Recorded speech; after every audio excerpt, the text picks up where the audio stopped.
السلام علیکم ناظرین، ہماری اس سیریز کی دوسری قسط حضرت رسول خدا صلی اللہ علیہ وآلہ وسلم اور دیگر ائمہ اہل بیت اور امام زمانہ کے ظہور کے متعلق گزشتہ کتابوں میں بشارتیں موجود ہیں،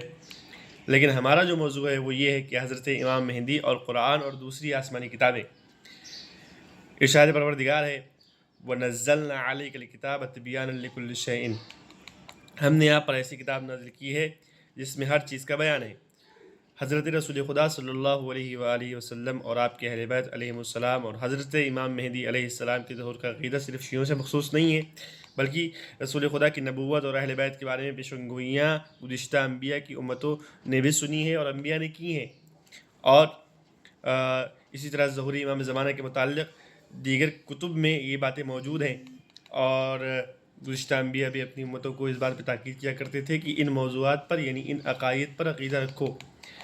جیسا کہ اس سلسلے میں قرآن کریم کا ارشاد ہے کہ لقد كتبنا في الزبور من بعد الذکر ان الارض یرثها عبادی الصالحون، ہم نے توریت کے بعد زبور میں بھی یہ بات لکھ دی کہ یقیناً زمین کے وارث ہمارے نیکوکار بندے ہوں گے۔ تمام شیعہ مفسرین اور اہل سنت کے بعض مفسرین اس بات کے قائل ہیں کہ عبادی الصالحون سے حضرت امام مہدی مراد ہیں۔ اب اس کا آپ جا کے تحقیق کیجئے کہ کون کون سے علماء ہیں، تو یہ کار تحقیق ہم آپ کے ذمے کر رہے ہیں اور یہ بار تحقیق آپ کے کاندھوں کے اوپر چھوڑ رہے ہیں۔ ہماری غیبت کی ذمہ داریوں میں سے ایک ذمہ داری یہ ہے کہ ہم امام زمانہ کے متعلق معرفت کو کسب کریں، جتنی معرفت ہم حاصل کر سکتے ہیں اتنی کریں۔ اور یہ معرفت کہاں سے حاصل ہوگی؟ کیا بیٹھے بیٹھے ہاتھ پہ ہاتھ رکھے ہوئے امام زمانہ کی معرفت حاصل ہو جائے گی؟ نہیں، ہم کو اگر امام زمانہ کی معرفت حاصل کرنی ہے تو کم سے کم ہم کو جا کے تحقیق کرنی پڑے گی، ہم کو جا کے مطالعہ کرنا پڑے گا اور علماء سے اپنے ربط کو بڑھانا پڑے گا۔ اس سلسلے میں ہماری غیبت کی ذمہ داریوں میں سے ایک یہ بھی ذمہ داری ہے کہ ہم امام زمانہ کے متعلق جو کتابیں لکھی گئی ہیں کم سے کم ان کا مطالعہ کریں، اور تقریباً 2000 سے زائد کتابیں ہیں جو آج ہمارے درمیان موجود ہیں، جن کے خطی نسخے موجود ہیں۔ 2000 سے زائد کتابیں ہیں، وہ امام زمانہ کے متعلق ہیں، اور ان میں بیشتر کتابوں کا ترجمہ بھی ہو چکا ہے، اردو زبان میں اور دیگر زبانوں میں ترجمہ ہو چکا ہے۔ تو ہمیں چاہیے کہ ہم ان کتابوں کا مطالعہ کریں اور اپنی معرفت کو بڑھائیں۔ بات یہاں تک پہنچی تھی کہ زبور میں تذکرہ ہے امام زمانہ کا۔ جب زبور محرف شدہ ہے اس کے باوجود اس میں تذکرہ امام زمانہ ہو تو کیا قرآن سے خالی ہوگا؟ نہیں، قرآن سے خالی نہیں ہو سکتا۔ اس لیے ہمارے بزرگ مرتبت محدث سید ہاشم بحرانی یا بحرانی اپنی گرا قد کتاب المحجج فی ما نزل فی القائم الحجج، اس کتاب میں تقریباً 120 آیتوں کا تذکرہ کرتے ہیں اور فرماتے ہیں کہ یہ وہ آیتیں ہیں جو امام زمانہ کے متعلق ہیں، جبکہ دیگر ہم عصر محققین 265 آیتوں کا تذکرہ کرتے ہیں اور یہ فرماتے ہیں کہ یہ امام زمانہ کے ظہور کے متعلق اتنی زیادہ آیتوں کا ہونا اس بات کی دلیل ہے کہ اس عقیدے کی اہمیت کیا ہے۔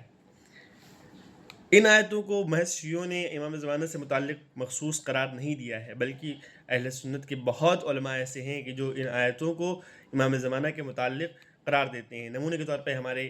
اہل سنت برادران کے ایک بہت بڑے عالم دین 13ویں صدی ہجری کے ان کا اسم گرامی ہے شیخ سلیمان قندوزی، ان کی اپنی بڑی مشہور کتاب ہے ینابع المودہ، جس میں انہوں نے ایک باب قائم کیا 3 جلد میں، 71واں باب، کہ جس کا انہوں نے موضوع ہی یہی قرار دیا کہ وہ آیتیں کہ جو امام زمانہ کے متعلق ہیں، اور وہاں پہ انہوں نے تقریباً 50 آیتوں کا تذکرہ کیا ہے کہ جو امام زمانہ کے متعلق ہیں۔ مثال کے طور پر 2-3 آیتیں جو ہم پیش کرتے ہیں، ملاحظہ فرمائیے۔ خداوند عالم متقین کی صفات ارشاد کرتے ہوئے فرماتا ہے کہ الذین یؤمنون بالغیب، وہ لوگ کہ جو غیب پر ایمان رکھتے ہیں۔ مفسرین نے غیب کا ایک مصداق حضرت امام زمانہ کی غیبت کو قرار دیا ہے، کیونکہ حضرت کے لیے غیبت ہوگی اور وہ بہت طولانی ہوگی۔ والذی ارسل رسولہ بالہدی والدین الحق لیظہرہ علی الدین کلہ ولو کرہ المشرکون، خداوند عالم وہ ہے جس نے اپنے رسول کو ہدایت اور دین کے ساتھ مبعوث کیا ہے تاکہ اس کو تمام ادیان پر غالب کرے، گرچہ مشرکوں کو ناگوار گزرے۔ شیعہ سنی تفاسیر کے مطابق غلبہ اور برتری حضرت امام زمانہ کے ظہور کے ذریعے ہی قائم ہوگی۔ انشاءاللہ ہم بارگاہ خداوند متعال میں دعا کرتے ہیں کہ معبود جب امام زمانہ کا ظہور ہو اور ان کی حکومت قائم ہو تو ہمیں امام زمانہ کے ہمراہ اس حکومت میں زندگی بسر کرنے کی توفیق عطا فرمائے اور ان کے اعوان و انصار میں شامل ہونے کی توفیق عطا فرمائے.